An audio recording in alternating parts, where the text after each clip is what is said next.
Hello everyone, আসসালামু আলাইকুম। কি অবস্থা সবার, কেমন আছেন? আমি আলহামদুলিল্লাহ ভালো আছি। চলে আসলাম নতুন একটা ব্লগ নিয়ে আপনাদের সাথে শেয়ার করবো বলে। ব্লগটি ছিল কিন্তু আরো কয়েকদিন আগে, আর শেয়ার করছি আজকে। আসলে সময় পাচ্ছিলাম না যে কিভাবে শেয়ার করব, তা আজকে ভাবলাম যে শেয়ার করি। এটা ছিল প্রায় আরো 3-4 দিন আগে। তো আমরা গিয়েছিলাম আমার ফ্রেন্ডের শ্বশুর বাড়িতে দাওয়াত খাওয়ার জন্য। এটা ছিল ইফতার পার্টি। সে আমাদেরকে ইনভাইট করেছিল। এখানে কিন্তু 2-1 জনকে আপনারা চেনেন, কারণ ওদেরকে আপনারা প্রায় ভিডিওতে দেখতে পান। আর বাকিরা যার যার জায়গা থেকে কিন্তু সবাই বিজি, কারণ সবারই টুকটাক সংসারের কাজ থাকে বা বিভিন্ন কাজে ব্যস্ত থাকে। আর আমার নিউলি বেবি হওয়ার কারণে সে একটু কমে বের হয়েছে মাঝখানে, তবে পরের বার থেকে দেখতে পাবেন ইনশাল্লাহ। এখানে ভাইয়া কাজ করতেছে, তো ভাইয়াকে নিয়ে আমরা হাসাহাসি করতেছি। অনেকগুলো আইটেম করছে, সেজন্য অনেক বেশি কাজের চাপ ছিল। এখানে ভাইয়াকে কাজ করতে দেখে আমার কলজা ফেটে যাচ্ছে। ভাইয়া থেকে দেখে কিছু শিখিও। আমার কথাগুলা শুনে সবাই হাসতেছে, কারণ আমি ভাইয়াকে দেখেই এগুলা বলতেছিলাম যে ভাইয়া কি সুন্দর কাজ করতেছে, যেটা ফয়সাল করে না। সেজন্য ওকে নিয়ে কয়েকটা কথা বললাম। এরপরে আমরা ইফতার করার জন্য টেবিলে সবাই চলে আসলাম। টেবিলটা এরকম করে সাজানো ছিল। সে সবগুলা আয়োজন খুব সুন্দরভাবে করছে আর সবার পছন্দ মতো করছে। ফ্রাইড রাইসটা সবারই পছন্দের। ফ্রাইড রাইস হাত দিয়ে খেলে কি পাপ হবে? আমার কথাটা শোনা মাত্র সে চামচটা রেখে দিয়ে হাত দিয়ে খাওয়া শুরু করছে বেচারা। এরকমই যখন সবাই একসাথে হবো তখনই মজা করা শুরু। আমরা আসলে কাউকে কেউ ভেবে চিন্তে কথা বলি না। বন্ধুত্ব মনে হয় এমনই হয়, কাউকে যদি কোনো কিছু ভেবে চিন্তে বলতে হয় বা কোনো কিছু নিয়ে যদি একটু ইতস্ততা বোধ করতে হয়, তাহলে মনে হয় না এটা বন্ধুত্ব কোনো সম্পর্ক। যার যখন যেটা আসছে মুখে দিয়ে সেটাই বলে দিচ্ছি। এটাই আন্নি মাশাআল্লাহ এত ভালো করে রান্নাটা করছে। সে রোজা রেখে এত কষ্ট করে রান্না করছে, কিন্তু সবগুলো রান্নাই পারফেক্ট হয়েছে। আমার কাছে চিলি চিকেন আর ফ্রাইড রাইসটা একদমই রেস্টুরেন্টের মতো মনে হয়েছে। আন্নির কিন্তু হোমমেড খাবারের একটা পেজ আছে, আন্নি ক্রিয়েশন। তো আপনারা ওইখানে গিয়ে কিন্তু আপনাদের পছন্দের খাবারগুলো অর্ডার করতে পারবেন, হোম ডেলিভারি পেয়ে যাবেন ইনশাল্লাহ।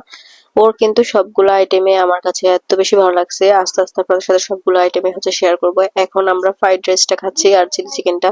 সবার রিভিউ অনেক ভালো দিচ্ছে, দেখেন সবাই অনেক মজা করে খাচ্ছে। না না থাক আপু, না না না আপু, আপু না, আরে দিন না তো মজা হয়েছে। আমাদের আন্নি রোজা থেকে রান্না করছে, তার রান্নার হাত ভালো। এদিকে আমরা মজা করতেছি আর ওইদিকে সে পুরা বাটি খালি করে দিচ্ছে। দেখেন তার কাছে এত পরিমাণে ভালো লাগছে যে সে একটু পর পরে নিচ্ছে, একটু পর পরে নিচ্ছে। ইফতার করা শেষ হতে সে আবার চলে গেছে এই থালা বাসন গুলো ধোয়ার জন্য। মেয়েটা অনেক পরিমাণে কাজ করছে, অনেক। আমি আসার পর থেকে তাকে একটু বসতে দেখিনি। অনেক পরিমাণে কাজ করছে, অনেক চাপ গেছে তার উপরে। তবে হ্যাঁ, তার হাতে হাতে কিন্তু ভাইয়াও অনেকগুলা কাজ করছে। এদিকে এই লোকের খাওয়াই শেষ নাই। সে কিন্তু একটু আগে দেখছেন যে কি পরিমাণ খাইছে। এরপরে আবার কলাগুলা খাচ্ছে। ওর পেছন পেছন আমরা সবাই কিচেনে চলে আসলাম, আর কিচেনে বসে বসে তার সাথে গল্প করছিলাম। সে কাজ করছে আর আমরা খাচ্ছি। এই যে দেখেন, সে কিন্তু এখনো খাচ্ছে, এখনো খেয়ে যাচ্ছে। এরপরে তরমুজের বাটি সব নিয়ে বসে আছে, তরমুজের বাটি সহ খাচ্ছে। কি পরিমাণ খাদক একবার চিন্তা করে। মা এত পরিমাণে কাজ করছে আর আমাদের ছোট্ট বাবাটা কিন্তু এই যে খালামণি কোলে বসে আছে। সে ঘুম থেকে উঠে আমাদেরকে দেখে এভাবে অবাক হয়ে আছে, এখানে আমি কিভাবে আসলাম। যাই হোক, আমরা ওর সাথে মজা করতে করতে এখানে আন্নি আমাদের জন্য স্যান্ডউইচ নিয়ে আসছে। সে কিন্তু ঘরে বানাইছে এগুলা।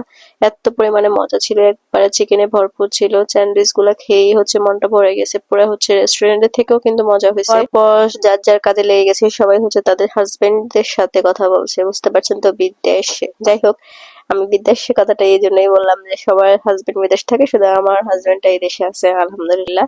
এখানে এই বেচারা কেক চুরি করে খাচ্ছে, দেখেন ধরা পড়ে গেছে, একদম ধরা পড়ছে। কেকটা আমরা সবাই যখন একসাথে হই তখনই অর্ডার করি। তো সেম ভাবে এবার অর্ডার করছিলাম। কেকটা অনেক বেশি মজা ছিল। এখানে সবার নাম দেওয়া আছে, সবাই আমাদের ফ্রেন্ড জোনের গ্রুপ। কেক কাটা নিয়ে অনেকে অনেক রকমের ধারণা রাখতে পারেন। আসলে আমরা ইফতারে কিন্তু কেকটা কাটিনি, আমরা ইফতার পর কেটেছি। আর এটা আমরা যখন সবাই একসাথে হই তখনই আমরা কেকটা আনি।